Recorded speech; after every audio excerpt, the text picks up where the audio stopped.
Hey everybody, this is Mike with the One Stop Co-op Shop, and today I'm doing a preview of Echoes of the Sundering. And no disclaimer for our crowdfunding coverage, we never accept money from publishers, we just want to help you make an informed decision. And if you like the content on the One Stop Co-op Shop, consider supporting us through Patreon. You get early access to our videos and exclusive videos every month you can't see anywhere else. You can also listen to our podcast for reviews and design discussions, or join the conversation and say hi on our Discord. So Echoes of the Sundering is a 1 to 5 player campaign narrative game with exploration, card-based combat.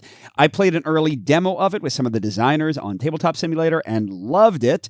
So now I'm going to jump into the actual prototype. All I've really seen is combat though, so I haven't gotten a lot of experience with how kind of the narrative and exploration works. I like to keep my previews under an hour, but I want to show you some of the narrative, I want to show you some of combat, and I want to show you some of overland exploration, and that last one doesn't come in until later. But yeah, let's jump right in with some reading. This is all prototype, of course, and some of the art isn't finished, but the game is in a pretty good state. And the beginning is going to take me through character creation, so I'll show how I did that, although I already completed it. But here we go, let's get to some reading. You have come to the Rooted Soul, the massive tree that stands on the border of the Anwin Valley in response to a crisis. For years, a poisonous fog, known as the Pale, has filled the valley, consuming all who dwell within it. Soon it will expand beyond the Anwin and swallow up your home, perhaps even the rest of the land. Time is running out. Something must be done to stop or slow the mist. The answer seems to lie in the ancient city that is housed on the Soul's branches. There, once a year, a renowned chieftain holds a competition called the Crucible, designed to test the mettle of warriors from all over Orias. The winners are outfitted with equipment and granted vials and elixir that can temporarily combat the effects of the mist. Some of you have a nearby hamlet or village you call home. Some of you have heard that there are great and ancient secrets hidden in the valley. Some of you long for a chance to prove your prowess. But all of you agree that the Pale must be stopped before it poisons the world. Okay, we gain a quest called Arrival, which are little cards like this. We've come to the Rooted Soul and the village of Ildor and its branches to find a way to end the threat to the Pale. And these will be in quest chains, so here, I won't show you any more of that, but like there's a 1-2 here, and whenever something tells us to gain 1-2, we'll discard 1-1. If we gain 1-3, we'll discard 1-2, so that's kind of how the quests chain together. You follow a long, winding staircase up and around the trunk of the Rooted Soul. It ends at a gate of Everglass. An ancient man with white hair bursting from his ears, and a blindfold around his eyes smiles at your approach. Welcome one and all to Ildor. I am Karmarth, the city's analyst. Here I write down information about all who enter our city. Tell me, who are you? What is your story? Okay, now we're going to go through information on origins and backgrounds listed below. Adventurers choose one origin and one background and cannot choose the same origin or background as another adventurer. Once you finish deciding to gain the cards listed. Let's talk briefly about player count. The game is balanced for 3 or 5 adventurers. Like every encounter you have has a 3 and 5 adventurer value for all its stats. If you're playing with 3 people, you can each control 1. If you're playing with 5, each control 1. If you're playing with 4 or 2 or solo, you can also have companions, which are greatly simplified characters. So if I'm doing solo, I could have like 1 full character and 2 companions. What I'm doing here, just to kind of show the mechanics of the game a bit more, is 2 full characters and 1 companion. All right, so I'll read for the ones that we actually picked. I had my kids help me pick out in case they want to play with me later. So you can be a dwarf, a human, an ashwoken, a blue elf, or a fey folk. And my first character is an ashwoken, so let's read about them. The ashwoken are born from the earth and worship Elesh, Korvath, and Gala. Most of them prefer mountains and caverns, and as such are isolated from other cultures.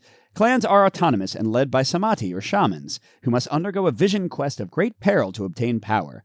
Ashwoken are known for being eager to take on impossible tasks. And for whoever you pick, you get a little card like this, and it gives you some either-or choices that are going to determine 2 of the starting cards in your player deck and 1 starting item. My eldest son, Harrison, picked, what was it? I think he said he was from the Floodrush Caverns, again, Undaunted.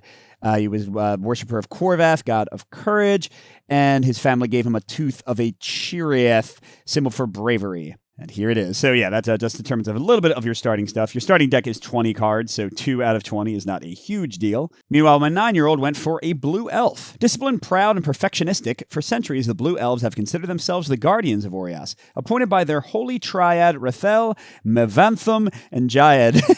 Names to pursue order. They're the most populous behind humans and have developed good relationships with them in recent years. Since the Elf Wars in which they lost their city known as Lithandrin, the Blue Elves have become dispersed and directionless. And I think Colin picked Skilled Spellblades for his bloodline. He picked Rathel, God of Wisdom, for who he follows. And he picked the Crest Pendant for the family gift. Okay, then you go into backgrounds. This didn't print quite right.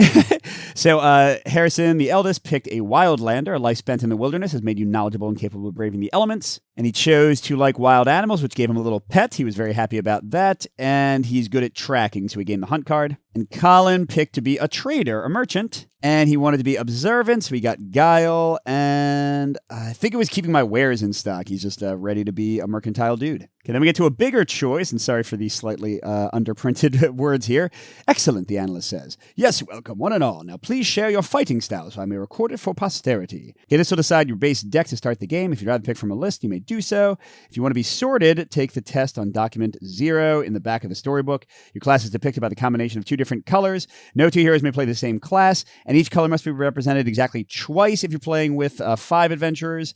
And with 3 adventurers, each color has to be represented once out of the 5 colors with 1 doubled up. But anyway, long story short, Harrison picked a seer, which is a mix of red and green. Red is attack damage, like damage dealing. Green is healing, kind of a cool combination. And he gets a special power here, although this card can be flipped. So all the cards in the game that go into the player deck are double-sided. But at least for the prototype, they gave me little card backs to put on them. But this card can be flipped to... Actually, you know what? I probably shouldn't have a card back for these, should I? Because I can flip it during combat. So yeah, let's get rid of that. Yeah, it's going to give him a bonus based on what he does, and then he can flip back over. So that's Harrison's character. Then for Colin's character, he went for blue and purple. Purple is direct boosting of allies and like giving them more stamina to play cards and more card draw. And blue is like defense and tanking. And there are 10 classes, by the way, that combine these colors in different ways.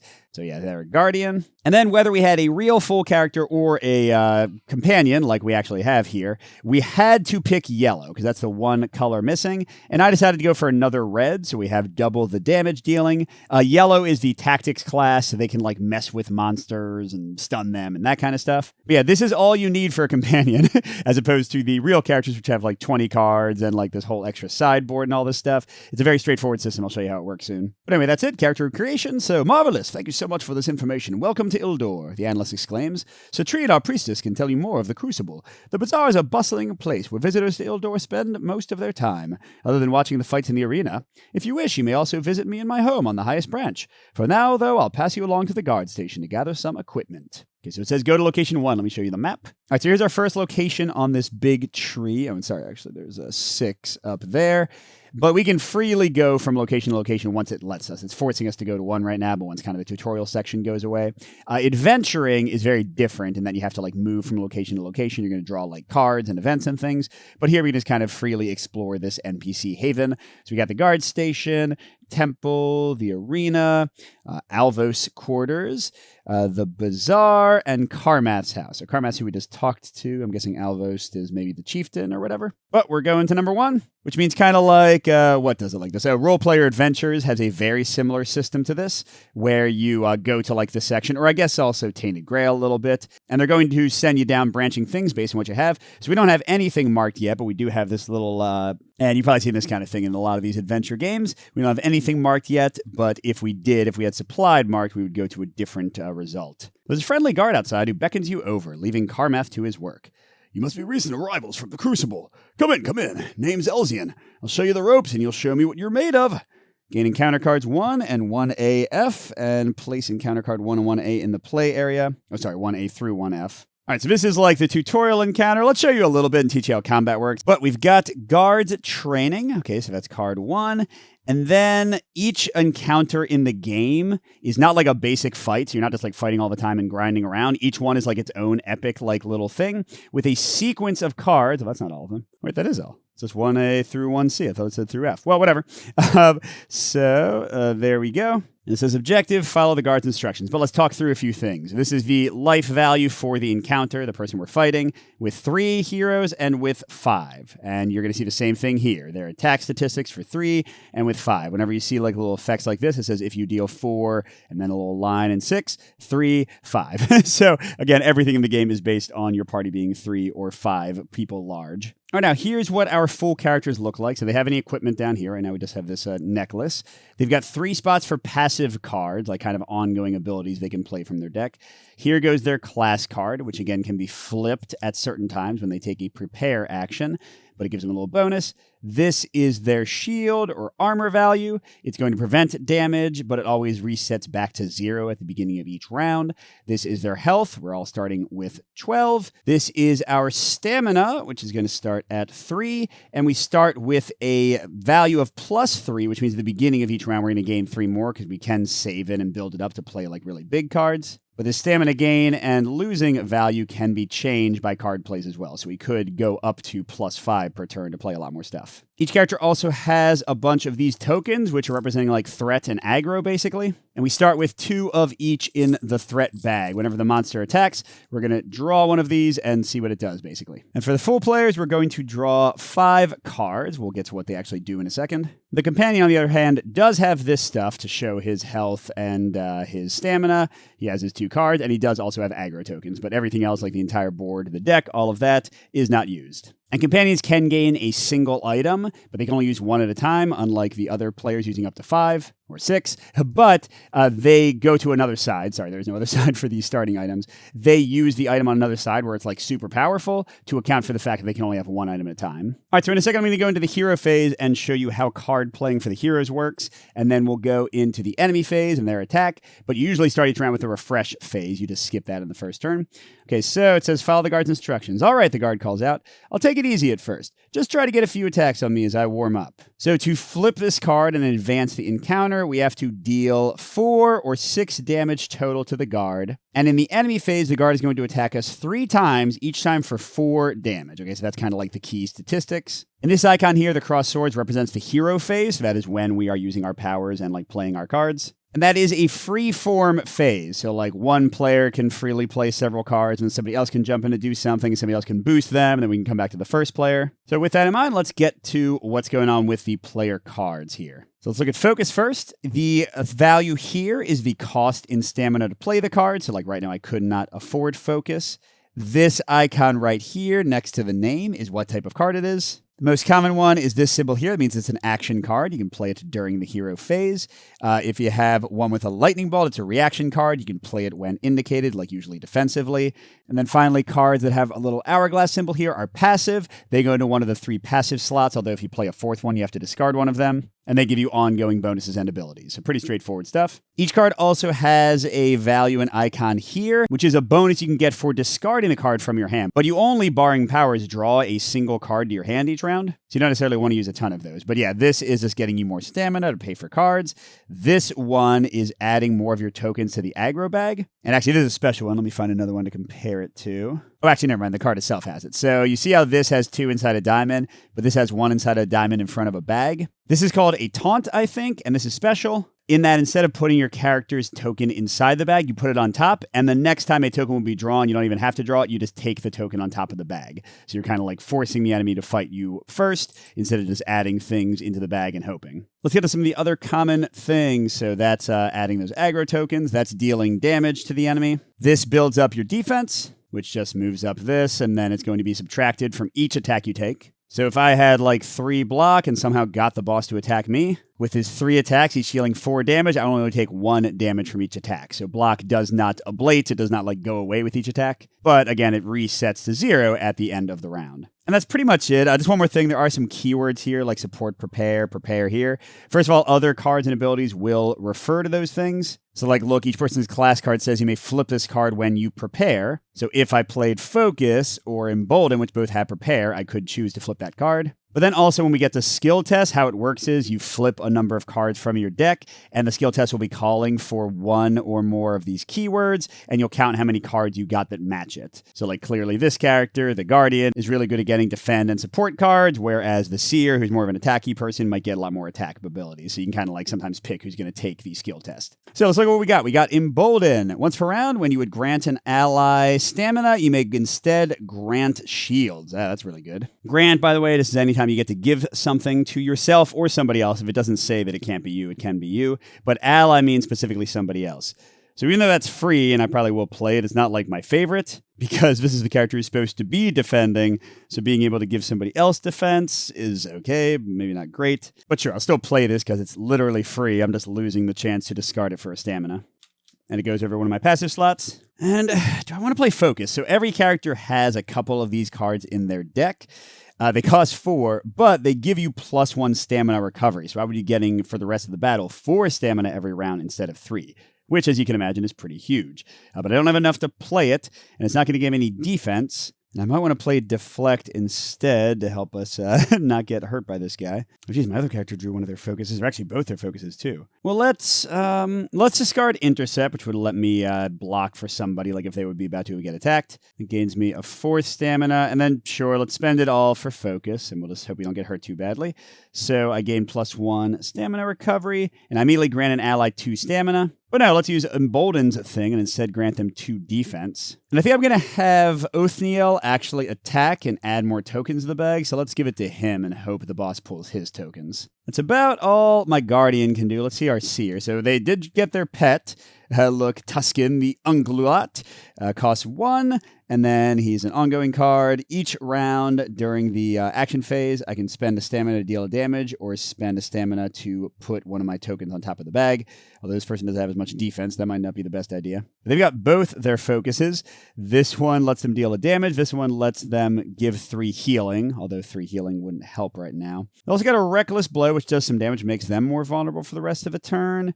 Oh, they've got their own ability. You may spend 1 stamina during a refresh to get an extra card draw. That's crazy, because you usually only draw 1 card. So let's play that for free onto the passive slot. And then let's do something similar. Let's get rid of Reckless Blow to get enough to play this focus. And then it give me enough purple tokens, by the way, to mark everybody's stamina regeneration. And that'll also deal a damage to the boss. So that's 1 out of 14, but also it's 1 out of 4 to flip this card. And now let's get to our companion work. So they also gain stamina, they also gain defense, all that good stuff. But these are the abilities available to them and how much stamina they cost. And by the way, I'm going to do a slash for 2. So that'll put 1 of their tokens in the bag and do 2 more damage to the boss. But then they cover the ability when they use it with one of these cubes, so they could use more, but then they couldn't use them again. But whenever they gain card draw, that could be from player abilities or from the free card draw they get at the beginning of each turn, they can remove 1 token from the card draw. So pretty straightforward system. And yeah, now I'm feeling like I should have maybe just hit the guy one more time because I almost got to 4. But we'll be able to do it quickly next turn, right? Okay, so now we get to the enemy phase. We're going to resolve 3 attacks, each dealing 4 damage. Ouch. We're going to hope they pull the white tokens for Othniel, but he's only 1 token above the others, so it's not that great odds. Nope, first hit is going on to our Seer, but then it goes back in their supply, so they're less likely to be hit again, but ouch, that took him down to 8 with no defense. Second attack's going on, darn it, on our Guardian, who can defend eventually, but not at the moment. And then, hey, we definitely got good odds. Yay, there we go. 1 actually went on our defending guy. So he only takes 2 damage, and again, his defense stays there until the refresh phase, although it's not going to matter because the guy's done attacking for the moment. Okay, speaking of the refresh phase, all the defense goes to 0. Everyone gains stamina equal to their recovery value, which means we're all going to be at 4. We all get to draw a card, except he gets to take that off. And we can use any abilities to say during this. Sure, I'll spend 1 of theirs to draw another card. All right, so we should probably hit this guy early to see what he's going to do. Maybe we just have the challenger go ahead. By the way, to talk about their other abilities, they can grant an ally 2 stamina and 1 card draw. They can do a Devastate, which takes away one of the enemy's attacks for the turn. Ouch. Only does 1 damage, though. Oh, but they're only 1 away. Can one of us help them out? Ooh, how about this? Influence. Okay, so I'm going to spend 2 of my 4. I put 1 of my tokens in the bag. Uh-oh, but I can get defense with Deflect, maybe. Then it says, grant 3 heroes 1 stamina. You may return a support in your discard to the top of your deck. And yeah, let's get our focus back on top to raise up our recovery again if we want. All right, I'll grant them 1. Should I grant them 1 too, or should I give them the defense? Nah, I guess I'll save the grant defense once per round thing for later. And I get 1 for the Guardian themselves, so they only spent 1 for that card, really. Okay, with that, let's go ahead and do Devastate for everything. So they're adding 1 of their tokens to the bag, they're dealing 1 damage to flip the guy, and they're taking away 1 of his attacks. All right, so let's see what this says. We're flipping it. Well done! Next, I want you to focus on taunting my attacks and blocking the damage I deal. How might one of you be able to take 3 of my strikes? All right, so it says 1 hero has to receive all 3 attacks and survive the round. I don't know. Probably have to build up to that, like, for next round. Because I do have Deflect, which can give my Guardian armor, and then I can use this to taunt once to make sure one of the attacks comes. Naturally, it says a hero receives all 3 attacks and survives the round, which means like Devastate would not let me complete it because they're only attacking for 2 attacks this round. Seems a little weird. I'm going to house rule it that it just receives all the attacks for the enemy this round and not specifically 3, because I think that's dumb. But yeah, what this tells us to do is if we complete this, we get to trash this card and then activate 1B, the next one in the sequence. Oh, dummy, I forgot about my items. Once per round, you may discard a card to gain 2 stamina. So in the previous round when I discarded Intercept, let's say that I did it with that ability instead of for its own 1 stamina. That would clearly be much smarter here. And then, sure, let's try this out. Let's do Deflect. So I'm going to add one of my tokens to the bag. I'm going to gain 2 armor, and I draw another card. And then my next action this turn costs 2, even though I'm broke. I might be able to play it. Let's see what I get. Oh, that's right, the focus, of course. Well, since we can play it for free, let's try Mocking Blow. I was going to discard it for like the automatic taunt, but I guess adding 2 tokens to the bag gives me another chance, and I'll do 1 more damage. And what's red doing? They've got 4, so they could focus again. Oh, and heal. That's not a terrible idea. I got a Twin Strike that lets me play it for free if I've already attacked, but I have no attacks currently, so sure, let's go ahead and do this. So I get to give 3 healing. I'll give it to blue since they might get hit a lot. And then they're now at their max of 5 stamina gain combined with Premeditation, giving them extra card draw. Like, they should be awesome. They can, by the way, take 2 damage to gain a card draw. I don't think I'm going to do that right now. Yeah, next turn with our extra stamina, we can get Tuscan out and just start hitting people a bunch. Well, that's about it. The guy's going to attack twice because we canceled 1 for 4. We're hoping they're both blue, although that's pretty low odds. Oh, that's 1. Okay, so that's 2 damage past their armor. And, yeah, I didn't think it would happen. But I believe, unless I'm misunderstanding, that we can just do 14 damage to the guy. Progressing through his encounters will, like, give us bonuses and things. We can also, like, get, I think, a special item from him. But yeah, the Guardian took 2 damage down to 9, whereas Othniel got, oh my gosh, punched in the face pretty hard. We got to do something about that. Then we go back to refresh. Now, the weird thing about the companions, can they never gain more stuff like focus? I guess not that I'm seeing, which is interesting. Okay, I guess I take that off. And let's see, am I gonna do Premeditation? I think I've actually got enough cards to play at the moment, so I'm not good. Well, these only cost 3. Oh gosh darn it, I totally forgot about, did I ever support and then defend? Maybe? I forgot. Yeah, sorry. It's a lot easier to run 1 character or 1 character and 2 companions. That's how I've been playing before. I was trying to show you 2 characters, but yes, it's certainly more mental overhead, just to kind of make that clear. But look, I do have a way to stop the boss, but I'll die. Challenging Shout would put 3 of their tokens on the bag. Well, you know what? We're going to try it because I have a plan to survive. So we're going to do Challenging Shout to put 3 on the bag, so they will attack them 3 times. All right, but then I've got no way to give defense because they're the one who gives defense. Gosh darn it. Well, here then, let's not play this yet. Let's see if maybe Othniel can use Observe to get them a card and stamina that'll help them survive the attacks. Like a defense would do it, right? All we need is a defense. Okay. Oh, wait. Yeah, grant 3 can be... Okay, perfect. Now we're good. So we'll spend 4 for Commanding Shout, put 3 of our tokens on the person, and then we'll spend 2. Now, we could use this when they attack, because it's got the lightning bolt, but no point here. To grant 3 to anybody, we'll grant it to ourselves. So now we're only going to take 1 damage from each of the attacks, so 3 damage total. Pretty dang good. And hey, what about you? Let's get Tuscan played. That's going to cost 1. And now we can spend 1 to deal 1. Sure, let's do that. Boss is at 6 out of 14 life. We can't play Twin Strike. And we don't really want to play Rapid Rejuvenation because it makes something cost less. But we can play out Prayer of Regeneration. Grant 2 healing, and then during upkeep, you may spend 1 stamina to grant 2 more healing. Heck yeah. And let's heal Othniel, I guess, even though my other character's about to get hit a bunch. Now, the max stamina you can have in one time is 8, so 3 plus 5 is 8, so we're not going to waste any. And next turn, we'll be able to draw more with Premeditation, we'll be able to heal more with Prayer of Regeneration, hit with Tuscan, and play a bunch of stuff with the Seer, so that should be good. But yeah, boom, boom, boom. Blue's getting hit 3 times. Each time for 1 because of a 3 defense, which means at the end of the round, that's that symbol, we will trash this and go to 1B. Excellent. You may find it best to alternate who's guarding the party. This gives each hero a breather. Next, you should follow after me and practice your healing. What? If all heroes have 12 life, I can't heal that much. Or I can just beat this guy. By the way, let's go in. So 4, and then only 1 card draw. I wish I was drawing more cards with this character. Put my super dude over here. They're going to 8. You're going to draw 1. And yeah, I can afford everything right now, so let's pay 1, 2 for healing and for another card draw. I'll do the 2 healing to Othniel. All right, so I want to heal a lot. So let's have Othniel spend 2 to give my healer more stamina and card draw. All right, and okay, we got a lot of options here. We got 8, 4, 7, 9, 11, so that's too much. Although this gives a discount, that gives a discount. We do have the pig. So I need to heal 6 from the Guardian, 4 from the Seer, 2 from Othniel. That's 4. That's 10. Geez. Where do I get the last 2? Besides for my prayer regeneration power each turn.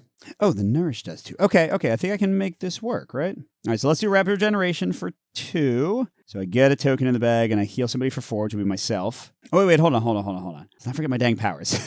I may flip this card. Oh, sorry. If you attack and then heal, grant 2.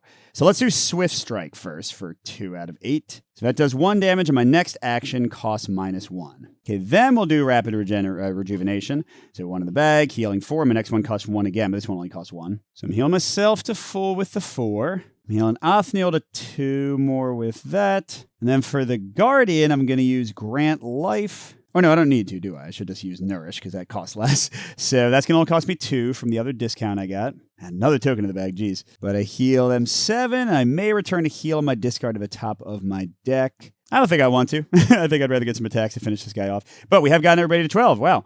So let's see. Boom. Here. I can see that Ilrian guides you. Our next lesson is in hindering your opponent. While you can't render your enemy helpless, you can make them much less of a threat. 9. Here may spend 6 stamina to take away 1 attack. Oh, and then if you do that, then you'll go to card C, okay? Or I could just beat him. I don't have to do like all these little side questy things. I mean, I could make it happen. I could do focus to get them to +5 and give 2 more stamina to the Seer, who would then have 5 and can discard this Twin Strike instead of playing it for free because they did play an attack this round to get to 6. But I could also just do 1 damage here, do 2 damage with Slash. That would get them to 4 life left and just smash him next turn, although we're taking 2 9-damage attacks. Yeah, you know what? Forget the side quest.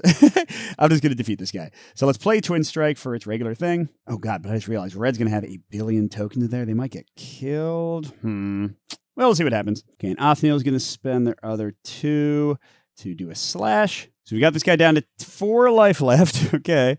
If I did the focus, I could grant the Seer 2 armor instead of 2 stamina. But that wouldn't actually help them survive because 9 minus 2 is 7. 7 times 2 is 14. They have 12 life. No, I have some defense for myself, but they don't really have... Well, they have some tokens in there, don't they? Yeah, actually, I've got 6 in front of blue, unless I messed up somewhere. So there's a pretty good chance 2 different characters will get pulled and we won't die. So that being the case, sure, I'll go ahead and focus myself to +5, and I'll give the Seer 2 defense. All right, let's see if we die horrifically. Blue's getting hit for full 9. Great. Let's hope that doesn't happen again. And then, okay, red. That worked out. -2 is 7. They're at 5. But if we can just find a way to do 4 damage this turn, we're good. Oh, that looks pretty good. Smash was red's. Oh, I never used the Tuscan guy. So I could have dealt 1 more damage. Well, I forgot. But I will spend 1 to get another card. Okay, we got Healing Surge, we got Smash. I mean, between Smash and Othniel, we can easily defeat the guy. But let's show you what would have happened, because I'm curious. So if we had prevented 1 of their attacks, then we could have defeated the guard, and all heroes have 12 life to flip him. Now, it says if you defeat the guard and the encounter is a success. Can we not defeat him early? Sorry, I'll ask the publisher after I'm done and let y'all know in the comments right here. I mean, because, yeah, it seems like really restrictive. Like, I don't even know, based on some character builds, if this would be possible to do all these things. But yeah, we could have gotten a cool spear item if we had beaten him better, but we didn't. All right, restore each hero to full health. Well-fought battle. I think you're ready for the Crucible now. Good luck out there. Each hero becomes trained. Card 207. So usually I believe our health does not reset between battles, but like everything else does, goes back to the basic stuff. All your cards go back in your deck. All right, so there's an ongoing condition card. It says you may archive this card to draw 2. Now, I don't think this goes into our deck because we don't even have like enough card sleeves to have a bunch of things.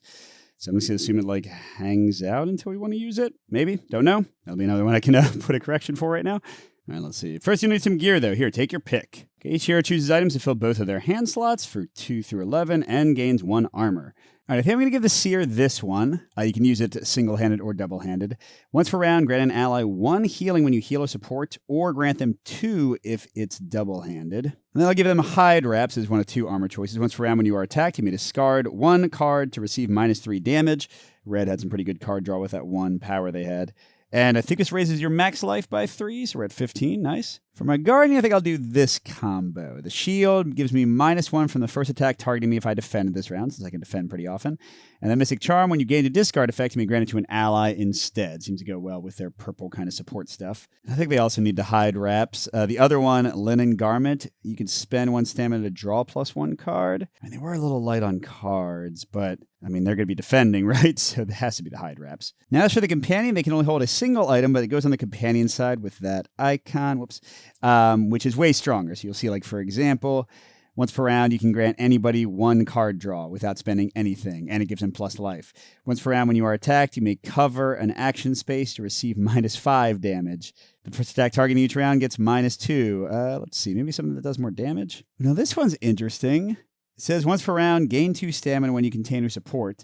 They've got that Observe skill that lets them grant an ally 2 stamina and 1 card draw. And it'll basically become free, although, of course, it'd be tough for them to keep their board empty if they just kept on using this. But they could, like, use this to observe for free 1 round, save up, and then, like, do their Lunging Strike or Devastate the next round. This is another nice one. Your first action each round generates -1 threat and costs -1 stamina, because you saw they weren't getting like a ton of stamina here. Yeah, no, I think that's got to be the one. That gets them to 13 life. Okay. All right, now we're supplied, so if we came back here, we would not read the same stuff. After you make your selection, Eric heads toward the next group and shouts a parting, "Good luck out there!" Gain Hopeful's Quest 1-2. Oh, there we go. So again, that takes out the initial quest card. As you exit the guard station, a young boy in a tattered tunic runs up to you. "Greetings," he cries, for with a wide smile. "I'm Danko. I love to show around newcomers. Are you interested in the tour?" If yes, excellent. I'm sure we'll be fast friends. Sure, let's get a tour. 2.5. "There's the Temple of Ildor. A mighty priestess named Citrine dwells within it. She conducts rituals for the whole city, keeps us safe from intruders, that sort of thing.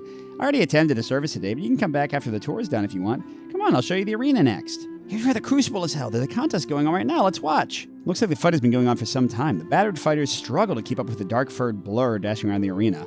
The only thing that seems to give it pause is the occasional shout from the stands. A collective groan signals the end of the battle as guards rush out with spears and shield to force the feast back into the depths of the arena, and menders drag the fighters away. Danko looks disappointed. "That didn't look like a great fight, but I'm sure you'll do better. If you're worried, I've heard that sometimes the guards are willing to pick out a weaker fella for the right price. I happen to know the one on duty today as a penchant for fancy daggers." After that letdown, I'm ready for some cheering up. I promise I've saved the best for last. Danko leads you to a central area with many booths and activities. "See," he exclaims, "lots to do here at the bazaar. Games to play, songs to sing, skits to watch. The food's delicious too. I have to go see about something, but I'll try to catch up with you later. If I don't see you though, good luck out there. I know you can win the Crucible." Okay, mark tour guide.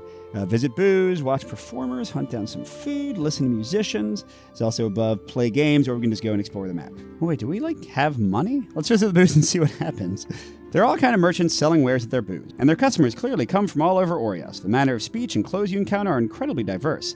There are some Ashwoken from Red Rock City, dwarves from the southernmost swamps, human priests in their gray robes, a blue elf with several piercings greet you and beckon you closer. "Hail! You're here for the Crucible. I can tell by the look in your eyes."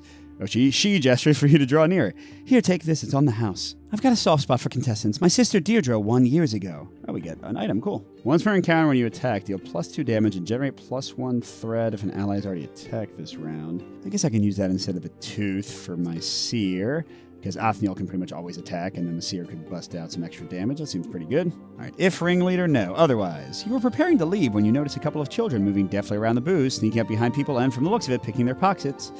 "Leave them be," someone whispers. You turn around. A boy of 12 or so is regarding you with a mischievous smile from behind a booth selling barrel stones. "Trust me, it's better to ignore them." Let's ignore them, I guess? You watch closely as one of the kids dips her hand into a dwarf's pocket, but she doesn't seem to come away with any loot. "Smart move," the boy says. "We're giving things away, not stealing. We try to make sure all the contestants get one. Our way of saying thanks." Mark ringleader, get worn stone. Once per encounter, gain 2 stamina and a container support from your discard. Dang, that's good. Maybe I'll use that instead of the crest pendant. Since I don't love like the card draw already for this character. All right, I could try another activity, but I don't know. Actually, here, let's go to the chieftain's quarters. They're the one we haven't met yet, right? The building before you is carved into the trunk of the soul itself. Its lattice facade inlaid with calcified bone. A twisty branch of a walkway leads up to a wooden door with a rounded top. Okay, we can knock. We don't have the visitors. We don't misunderstand. We don't have the locked doors. Go to 4.2. The door is sealed shut. That one guard attends it. You knock once, twice, 3 times. There's no answer. He's useless. The window. Someone snickers nearby. You turn to see a group of 3 youngsters. One of them sitting on a roughly hewn stone that serves as a bench. They all hold rocks in their hands. Alice's window is always open, never locked, the seated one says. Her eyes gleam mischievously. We've been in there loads of time. Her voice drops to a whisper, so you have to lean in to hear. Sometimes we'll filch a thing or two. Okay, we'll climb through the window. You sneak up the staircase and until you're level with the window the rascals told you about. You climb in through the tall but narrow aperture, carefully watching for guards all the while, but there don't seem to be many around Eldor. This might be the strangest room you've ever seen. There are multiple bookshelves, but very few items occupy them. There's no bed, and a clay censer dangling from the center of the ceiling appears to have not been used in quite some time. A desk to the right of the door holds some basic alchemical tools and a letter pinned to the desk with a knife. What the heck?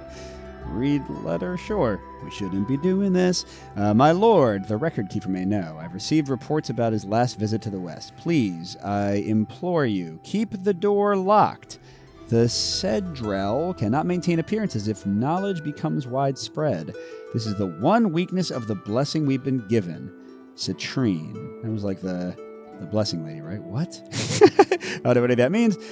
We can leave it alone and mark locked door, or we can remove the letter. Okay, we pull the knife out, pocket the letter, and stow the weapon. What? Seems like a bad idea. Gain Citrine's letter, document 2. Gain Alvos' dagger, item 103. Mark something amiss. This is a bad idea, y'all. All right, so we got this dagger. Once per round, spend 1 damage to gain 1 stamina. It's pretty dang good. What if I give it to the seer and they one-hand the staff? Right, let's see what's happening here. You turn to leave but hear the crank, oh god, of old hinges and the thud of a door being thrown open. Someone's coming!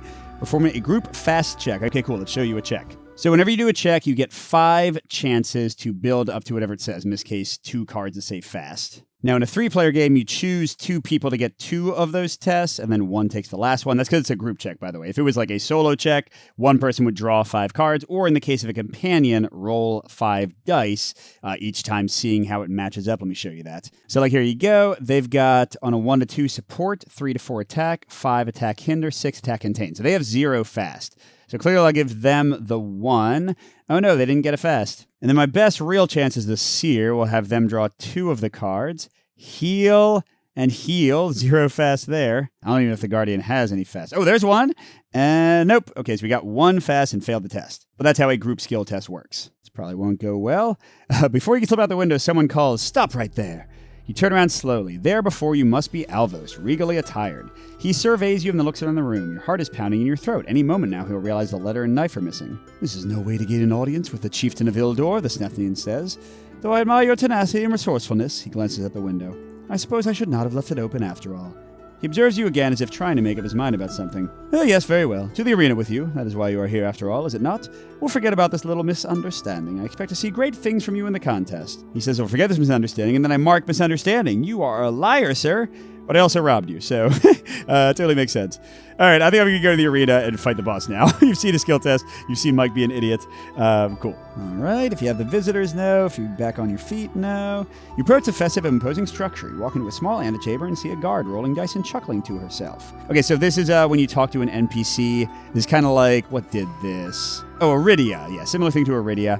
So you get like a little description of them. So she's shrewd and a bit disinterested, ready to be done with her. So if you're playing multiplayer, whoever's reading it like secretly knows the hidden agenda, ready to be done with her shift, but isn't supposed to share that with everybody else. In solo, I guess you just read it. "My friends, welcome to the arena. Is there anything I can do for you before you face one of these fearsome beasts? Or perhaps you're fully prepared for the trial that awaits you?" And again, like Iridia, these are like sort of questions you can ask them about. They say in the rules you should like pause on them or emphasize them with your voice more and make it clear which things they are. So I don't know. "Is there anything I can do for you before you face one of these fearsome beasts?" Something like that. "Sure, what can you do for me?" "Well, I'm so glad you inquired. You see, these contests are not just about physical prowess, but also about preparation.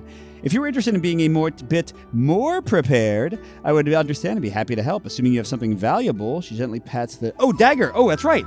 The little boy said she liked daggers. Sure. Requires Alvos dagger. My, what a beautiful dagger you have there. Would you like to part ways with it? I'll make the fight ahead a bit easier. I did like it, but yeah, here you go. Okay, so now we mark bribed and go to 3.2. Great. This is us, folks, just some upstanding citizens. You enter a circular coliseum with walls too high to scale, 4 pillars placed around the arena for cover, and a stone floor etched with intricate designs. An identical pair of doors faces you from across the way. To your right is an ominous black gate. There are a few Eldorians in the stands above. It is quiet enough for you to hear their murmurs. Newcomers from the look of it. They won't last long. Might as well leave now. Today's fight will be a massacre. You stare at the black gate as you take a strategic position. A massive leaf flutters down from one of the branches and lands in the middle of the arena. The crowd has gone silent. A drop of sweat dangles from the tip of your nose. The gate swings open and the Felid slinks out. There he is. Hello, buddy. Okay, gate encounter card 2 and all their cards. Okay, begin Felid encounter, and we'll see if we win. All right, so yeah, we'll show you one more fight, like a real fight, and then, I don't know, maybe I'll quickly summarize the encounter phrase, because I know this video is going to be longer than I wanted it to be. But the Felid's got 18 life. The gate lifts and the Felid stalks out, eyes scanning the arena. It looks eager to lash out at anyone getting too close. Oh, if bribed, deal 3 to it. Yay! 1/6 of its life, doesn't sound too bad. Attack cards generate +1 threat, and if we can deal 3 damage to the Felid with attacks, which I'm assuming does not count the bribe? I mean, yeah, I don't think it would make sense if it did. Then we will flip the card. But they're attacking for 6 3 times. But hey, we have items now. We have more armor. Maybe we'll survive. But we set everybody back to their basics. We shuffle their deck. We draw 5 cards. We put it back to 2 tokens per player in the bag. And we're good to go. Let's not forget we have the trained to draw more cards if we want. All right, so our Guardian has once again... Oh, gotten both focuses. Ooh, a defense focus seems nice, though.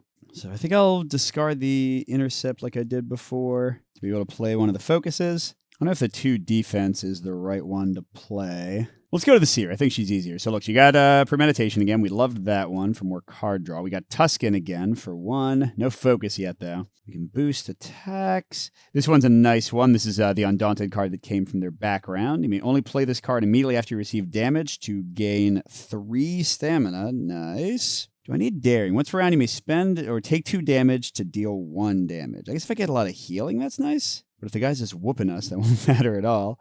Well, for now, maybe let's just spend 1 for Tuscan to attack for 1. Well, that's not an attack. It needs to be an attack? Okay, so I guess I'll put like the ones that count as attacks over here. What about Othniel? What's his thing? Your first thing each round? Oh, that's right. So yeah, we can have him do a slash, which will be an attack for 2 damage, so that's more than halfway there. That only costs him 1 and doesn't put a token in because of the sling. So then should he save up for a Devastate or do an Observe? I think the saving up is probably the way to go this time. So then, yeah, they'll do Intercept to get to 4. And then I think, I mean, there's no guarantee I'll get hit, right? We're all equal in tokens. I don't know which ally to give that to yet. Okay, fine. I'll get the 2 defense. But +4 stamina every turn. That's nice. And, we definitely didn't get our class bonuses. I want to use the once per encounter power. When you gain a discard effect, I could have given it to somebody else, but no. I haven't been attacked yet. I haven't been healed yet. I want to use the once per encounter attack. Okay, so I think we're good. All right, let's see how this guy does. So it's 3 attacks for 6. So red takes 6. Blue takes 6, but with their armor, they're okay. Oh, we got to make defense decisions. So I could discard a card to get -3 damage. Maybe the Encourage, because I want to get more stamina recovery. So they take 0 damage, 2 + 3. Red's going to use that. I don't really want to kill myself with Daring, so I'll discard that to prevent 3 damage, only take 3. And then I'll discard Undaunted to go to 4 stamina. And then, okay, so it did go totally even. 1 hit for each of us, but Othniel has no way to defend. Uh-oh. So they're down to 7, okay. Oh, I forgot. Attacks generate +1. So Othniel's the only one to actually play an attack. He should have 1 more in there, even with his sling. All right, we reset everything. Let's spend a stamina to draw another card for red. Ooh, a healing 1, good. And then I think, let's hit this dude. Let's do Battle Cry. So we'll get 1 and gain 2 heroes. Or sorry, grant 2 heroes +1 on their next attack this round. I can't attack, funnily enough, but the other people can. Yeah, because look, I've got Mocking Blow, although do I want to use it?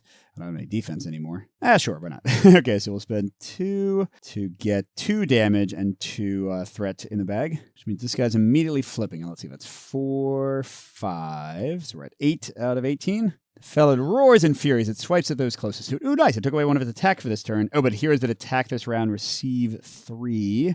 That part's not great.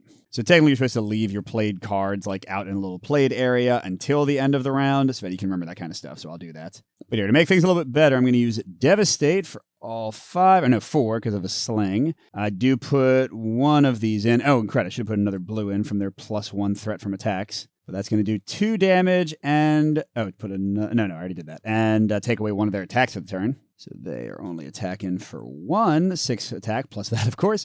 And they're at 10. They only have 8 left. Nice. And then here, let's use this so I can play Deflect, since I think Blue's going to get hit for that 1 attack. Once per encounter, gain 2. So that gets me to 4. And a container support from your discard. I can get that Encourage card back. But I guess I'll flip it down to show... Oh, no, I can't do that. I'll do that to show it's been used. Actually, should I play a defense? I mean, he's only attacking once. So they've got support and defend to play. I'll have enough to pay for it. That'll give me my bonus. Yeah, that seems smarter. So let's not defend yet. Might want to heal, though. I could do Rapid Rejuvenation and Nourish, actually. Oh, wait. Whenever I heal or support, I get to heal 2 once per round. And I did Battle Cry. So let's not play these yet. And instead, I will heal Othniel for 2. Nice. Like I said, I really feel like I should be running 2 companions and 1 real character. It'd be a lot easier. And then let's go ahead and smack him for 1 more with my little pet. So he's only got 7 life left. Let's go. All right, but now he's going to attack once on... It's got to be blue, right? It is blue. So that's 6 and then 3 more. So 9 to blue and 3 to white. Okay, and then this goes away. Oh, and we get B and C at the same time. The Felid is a blur of gray and brown as it dashes around the arena. If you reduce the Felid to 8 or less, well, that's going to happen immediately, so this won't even matter. But we could have flipped it if we had played Contain cards 2 times. You can put tokens here to mark how many times you've done it. Oh my god, they would have attacked 4 times. Oh, and the crowd erupts as the Felid retaliates. He reacts aggressively to the noise. Perhaps showing off a little will stir them up. A hero may spend +1 stamina on an action. If you do this 3 times, you get to flip this card. So you can see they're kind of cool things to interact with. But yeah, I guess we immediately... Well, no, we do the upkeep first, and then we'll be in this phase, and we'll immediately resolve that. So yeah, let's see what happens. So that's gone. We go to E. In desperation, the Felid leaps off the arena wall. A section of a stand is damaged, and several in the crowd are hurt. Okay, if I heal 8 to the crowd becomes an ally, and I'll get rid of card C and flip this card. But if I defeat the Felid, I end the encounter. So again, if I killed him before that happened, I'm just thinking back to the training thing. Because this one at least always will get to that if you do enough damage. Whereas the other guy didn't really have that. So I'm slightly confused about that. Maybe that guard encounter literally can't be beaten unless you follow the instructions, which I think would be kind of annoying. Well, here, we can literally immediately heal the crowd, can't we? Yeah, let's do Nourish. So that costs me 3. Oh, wait, if I attack and then heal. No, I don't have a way to attack right now. So it's going to be 7 and then 2 more. So 9, that'll be enough. And I may return a heal to the top of my deck. Nah. So I get rid of C and I flip this. Oh, the crowd gives a static ovation while you heal the injured, keeping the Felid at bay all the while. Oh, because he doesn't like the sound. So if D is in play, mark the crowd's awe. Otherwise, inflict -1 attack. Well, what? How would I have done that? All right, so there's literally nothing left to do. I guess maybe I rushed it too much. Like if I'd impressed the crowd before I healed them, then I would have gotten the crowd's awe and probably some really cool thing. That's okay. I'm going to have Othniel use his Devastate again. So he'll get another token in the bag, but take away another attack. So the guy's only attacking once, but I need to hurt him. And I don't have very many attack cards to do it yet. When I forget about the sling, I should not have put a token for Othniel in. Now, I'll die if the guy attacks me, so I should probably do something about that. Well, first, let's do Focus for 4. I'm going to grant Othniel +2 so he can do his big, lunging strike next turn for tons of damage and finish the guy off. And now I have +5 recovery. Wait, that's a support and then a defend. So, okay. I can play Deflect. Nice. So that'll cost me everything. But I get an extra shield. So that's 3 shields total. I get another token in the thing. And I get a card to draw. Nice. A shield block for next time sounds good. What's this? Resolve. Gain 1 and take any 1 card from your deck. That's pretty cool. Or I could just heal 4. I'm just going to heal 4. Yeah, that's great. Although my Seer does have Desperate Prayer. When an ally would die, I could heal that ally for 1. That's pretty dang good. But instead, I think they're good. I'm just going to have Tuskeon deal another damage. So I think to do 5 next turn, and Othniel can do that, can do 4 of that. So this should be pretty easy. Yeah, this fight's going faster than it did last time I did it. Let's see what happens with the attack. Please attack blue. What the Frit. Oh, crud. Would he die? What the heck, man? Oh, he has man. Well, I guess, I thought blue had more in there than white. Not really. Wait, that would do 6 damage. So let's do oh, crud. I don't have enough for Desperate Prayer? Oh, man. Okay. Let's say that I wasn't dumb because that was a possibility. And let's say that I've saved the 1 stamina and didn't do a damage from Tuscan. So now I can play Desperate Prayer to keep the guy alive. But geez, what bad luck that was. Well, not really as bad luck as I thought it was, because clearly I was already in a pretty dangerous position. All right, but now let's defeat this guy. All right, so they're going up to 5. So with the -1 from Sling, they can do their giant luring strike, 4 damage. Ooh, they can grant 1, so I can give it to blue and have them block.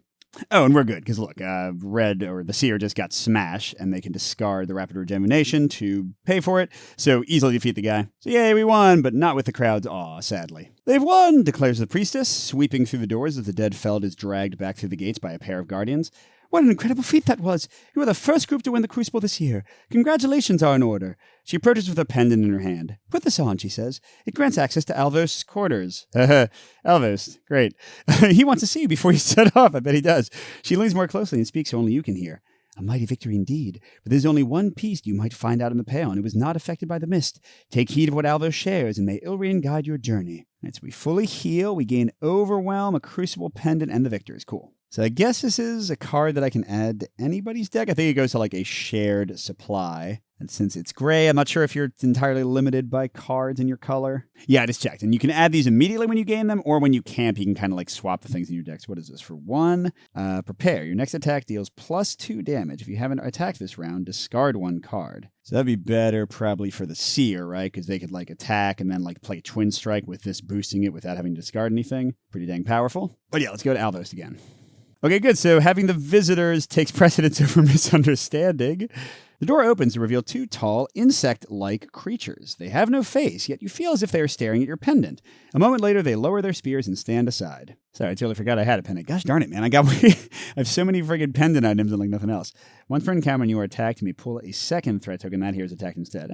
Okay. The interior of the chamber is brightly lit, with shafts of golden sunlight streaming through the windows and captured by the wicker lanterns hung from strings of dark green moss. Alvos is seated on a knotted tangle of wood, an attendant to his right. He nods at you solemnly as you approach the throne. Okay, so we get the stuff about Alvos. The newest victor... Look at this, hidden agenda. He believes he's simply sending you to your doom. So, sarcastic the whole time. The newest victors of the Crucible, he declares. He nods at the creatures, and they exit the chamber through a door to the right. Take these as tokens of our gratitude for the battles you will fight on our behalf. I hope there will be enough. Now we get some new armor, and Alvos Torque. Okay. Dude, why are there 2 more pendants?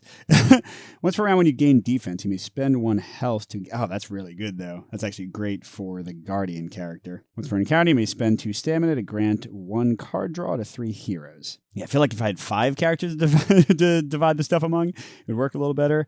It would new armor. Reduce the cost of your first prepare each round by 1. That's pretty awesome. Once per round when you are attacked, gain 1 stamina. That's pretty awesome, too. Okay, cool. I will now tell you the truth. We do not know what lies within the Anwin Valley. I'm certain that there are some survivors, but what state they are we cannot say. Not only this, but we have no knowledge of how to slow or stop the Pale. The draught we will give you will only last so long. Let me know when you're ready. Okay, let's just ask about all of its survivors. You're not the first heroes to enter the mist. I instituted the Crucible a decade ago. Few have returned, and those who do never last long. Have any visitors survived? Or victors? We can only hope. Some of those we have sent into the mist have returned. They stay alive only for a short time. They did say few. I was like, wait, didn't he just say nobody returned? But we have been able to observe the effects the Pale inflicts. It takes over your mind and eventually your body. The draught contains sap from the rooted soul and will protect you from the worst of it, but do not tarry. The longer you spend gallivanting about, the more the effects of the draught will wear off, so you must move with haste. The Pale is expanding. Once a year, its borders enlarge. This is why we send champions from the Crucible each year just before midsummer. Soon, if we don't find a way to dispel the mist entirely, it will encroach upon the soul itself. Okay, Alvos leads you out into the balcony of his chambers. There, you stare down into the mist that swallows the land as far as you can see. You can dimly make out a tower piercing through the fog. We believe that someone dwells there, Alvos says. We simply don't know who. He unfolds a large, tattered parchment and hands it to you delicately. Gain dated map. It is an old map of the valley and has been filled in based on what little news we've gotten from scouting parties. Some of this may no longer exist, or perhaps it is wrong altogether. It may be helpful to fill in as you travel. I'll show you to your quarters. We'll lead you to the edge of the mist at first light tomorrow. Okay, and we go to map B. And I'm going to stop there, but I'll just kind of explain how this would work. So you can move along things to different like points of interest, and then you go to those entries in the book.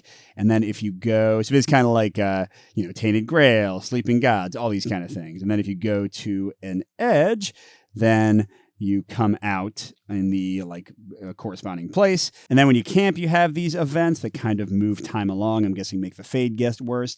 And then as you move along the road, you have these kind of events as well. But I think that's going to be a video that's long enough. So let's talk about my thoughts on the game. So first of all, the adventuring portion seems pretty smooth. It's definitely borrowing from a lot of games that I enjoy. Role Player Adventures has a lot of stuff in here. Sleeping Gods, Tainted Grail, those are among my favorite adventure games of all time. So the fact that they are, borrowing or inspired by or imitating, whatever you want to call it, those same games certainly seems like a good idea here. The other part I'm not 100% sure on is the skill tests, because that group one was pretty harsh, like only drawing 1 or 2 cards per character. Right here, let's see how it would go if I did like a fast test for just my red guy. 1, 2, 3, 4. Okay, maybe they don't have fast. Do they have any fast cards? Where are, there's one. Maybe they only have 1 and I thought it was a lot. But, as long as the story keeps going on, it just kind of like gives a wrinkle to whatever happens, like was the case in this mission, then I don't really mind it. But yeah, the skill test system, I'm not sure about. But the other stuff, the way the quests work, this looks like it's straight out of Sleeping Gods, right? It's almost like the same graphic design. I think that all seems pretty solid, like the way that you mark things and remember things. Now, of course, I have not played the whole prototype, and the prototype is like a fraction of the whole game, so I have no idea how it's going to stick the landing. That's always the question with these giant Kickstarter games, like how good is it going to be in the end? But so far, I think the narrative's pretty good, the choices you make are interesting, and there's a lot to explore and experience if you want to go deep with stuff. Now, how about the combat? There's a lot to love here. I love that each combat is like its own unique thing. So like, look, they sent actually a bunch with the prototype, although not all the art is done. But yeah, so like there are lots of different encounters, but each of them is a meaningful, like unique, carefully designed encounter as far as I can tell, instead of, a grindy game where you just like fight. Looking at you, Tainted Grail, looking at you, Safarian Guard. For my preferences, this is much more interesting. It's almost like a card-based boss battler when you get into an encounter. I think the way the enemies develop and you can kind of make different choices and there are like non-combat things you can do to progress and change the situation or earn more after you win. I think that's all really neat. And I think the player side of things is compelling too. Playing cards, there's a lot of opportunity for supporting each other, for combos in your cards. And again, as you level up, I haven't shown this yet, except for like the character card, but every single action card has like a either more powerful or different version on the back. So as you level up, kind of like Slay the Spire style, you can even flip cards over and change out what's in your deck. Like not all the time. It's not like you have to constantly be checking both sides of the card. But so yeah, I think it's a really challenging, interesting system. Although, this part is going to potentially piss some people off because certainly there are going to be situations where like just drawing the wrong tokens and getting a character killed are going to make you lose. It seems like the items give you some mitigation. And of course, if you're planning carefully, you can like make sure the person who has defense is ready for an attack. But you saw like even with my character who is focused on defense, I didn't have like a lot of it. With 5 players and 2 blue characters, that would be a little bit more controlled. But yeah, I do think there's going to be a luck element here. For some players, perhaps too much of a luck element. I'm kind of 50-50 on it right now. I think the battles are exciting and tense, which I want. But I also don't know how the full campaign will handle like you getting murdered by monsters a whole bunch. Like, will you just have to replay the combat, or will like things move on in sort of a fail-forward system? Now, how about the companions? I'm not sure about this one either. Like the taunting and kind of like luck of the combat system, I like that you have consistent powers. I love that they are very simple to run. Like, that's great. Because you saw, like, even running 2 characters with lots of special abilities and items and all that was already a challenge for me. But they are, like, limited, right? It's kind of weird that they can't get greater stamina production like a real character can. While it's cool that they only have 1 item to keep track of, and it's, like, a super powerful, I do love that system. Every other character is going to probably have an armor and have, like, a defensive item. So when Othniel got just by luck, like, targeted by the boss, and I guess I did have something to do if I didn't play stupidly. But yeah, like, there was nothing I could really do to save him. And then on the other side of the coin, like, sometimes having access to the exact same thing over and over might be too good. Because look, here's the companion version of my Seer character. They can heal for 7 every turn. I mean, I guess it's not overpowered, but it's just kind of it. Let's look at the defensive person. Here's a blue and yellow. Like, look at this. They can get 3 defense every turn. I mean, I guess if they're not getting a lot of taunts, that won't matter. But they can use manipulate to like make sure their tokens are in there. So yeah, like the companions, I don't know. They're both like maybe going to be kind of frustrating when they can't do things, but then also like a bit too consistent, which I guess is what you want, because like if your healer can't heal, then why are they there? So I think they're okay. I do also think, though, the game will probably be more interesting where each player is actually controlling one real hero. So yeah, remains to be seen. Also, I don't know how they level up. I guess they can get a better item since they can only hold one at a time. Like if my decks are getting stronger, my cards are getting stronger. How do these get stronger? They don't, I guess, question mark? Or maybe they have like leveled up versions of these cards, but when would you be leveled up enough to like technically unlock them? So yeah, basically skill checks, not sure about. Threat and luck, not sure about. Companions, not sure about. But all that stuff could change in development, and also your taste might totally like it, and it also might work out better in the final game. But in the end, I like the combat, I like the narrative, I like the exploration, I like the character growth and building and card choice. So really cool system. We'll see how it all turns out when the campaign is live. Thanks for watching, everybody, and a special thank you to our biggest Patreon supporters, J. William F., Pedro Lucas, Nick Skeen, Miles, Wayne Scott, and Steve Wren. We'll see you at the next stop.